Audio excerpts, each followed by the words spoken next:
Monde. J'espère que vous allez bien. Et ben voilà pour cette semaine. Voici les enregistrements station radio marocaine. Je vous souhaite une bonne journée et un bon début de semaine.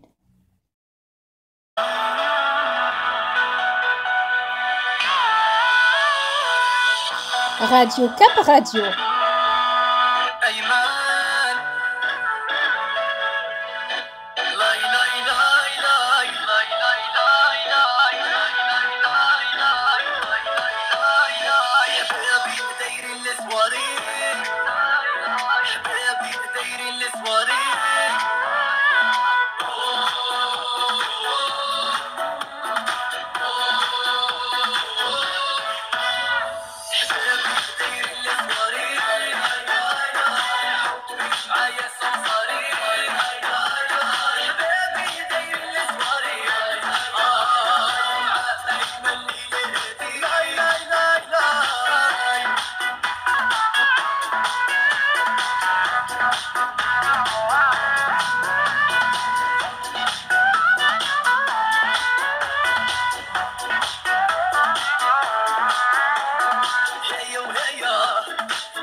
اللي قلتي مهمه جدا.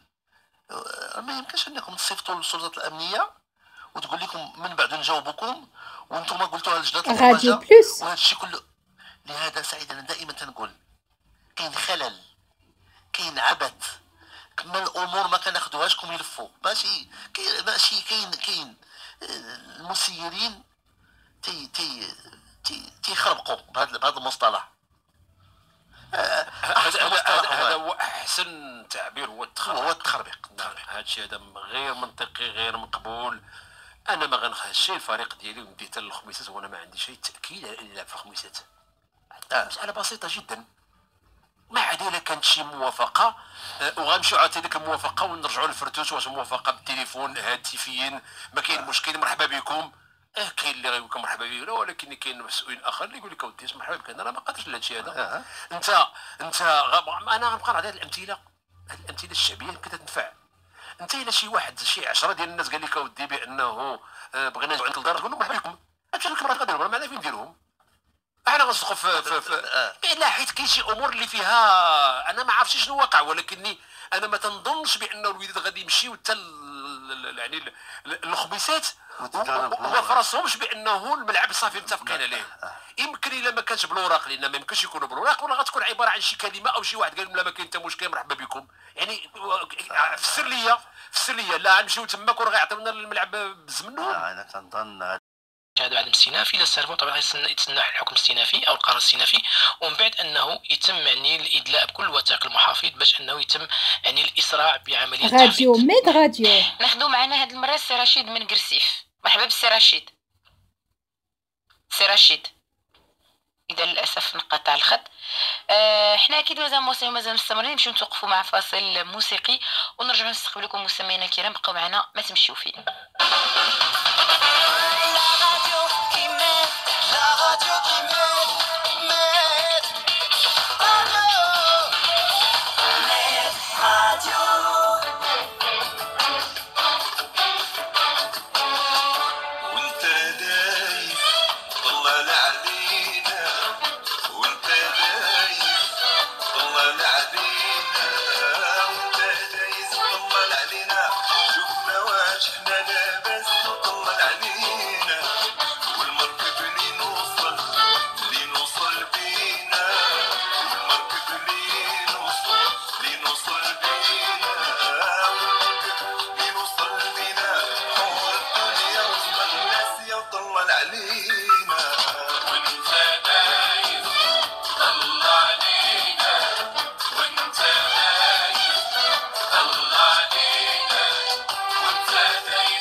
كاين تحاليل اللي داروا والسيده حامل. نتابع معك دكتور نديم زين متوكل، نتابع مع المستمعات الكريمات والمستمعين الكرام بعد الموجز الإخباري بنسخة فرنسية من توقيع هاجر الشافعي.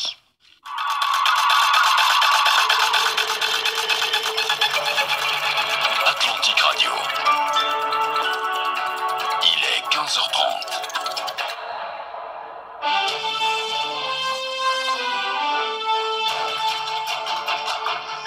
Bonjour à tous. Le taux de réalisation du train à grande vitesse a atteint Radio 93%. Atlantique. La mise en service du TGV est prévue pour l'été 2018, annonce le management de l'ONCF. Le triplement de la voie Kenitra-Casablanca, à l'origine des perturbations dans cette ligne, est réalisé à 90%. Enfin, le taux de réalisation du doublement de la voie Stade-Marrakech a atteint, lui, 75%. Secteur immobilier, les prix augmentent et les ventes chutent. Les prix de l'immobilier se sont renchéris de près de 5% au troisième trimestre de l'année, selon l'indice des prix des actifs immobiliers publié par Banque al-Maghrib. Et durant la même période, les transactions, elles, ont reculé de 20%. L'envoyé spécial de l'ONU au Sahara, Horst Kohler, présente aujourd'hui son tout premier rapport devant le Conseil de sécurité. Cette réunion prévue au début en octobre dernier a été repoussée par le Conseil pour permettre au nouvel envoyé personnel d'Antonio Guterres d'évaluer les résultats de sa première tournée régionale qui a débuté le 16 octobre dernier à Rabat. Le président Donald Trump a vraiment articulation de démocratie participative et représentative et d'évaluer les vrais besoins de manière à assurer la dynamique de développement social d'abord et ensuite économique au profit du social et en mettant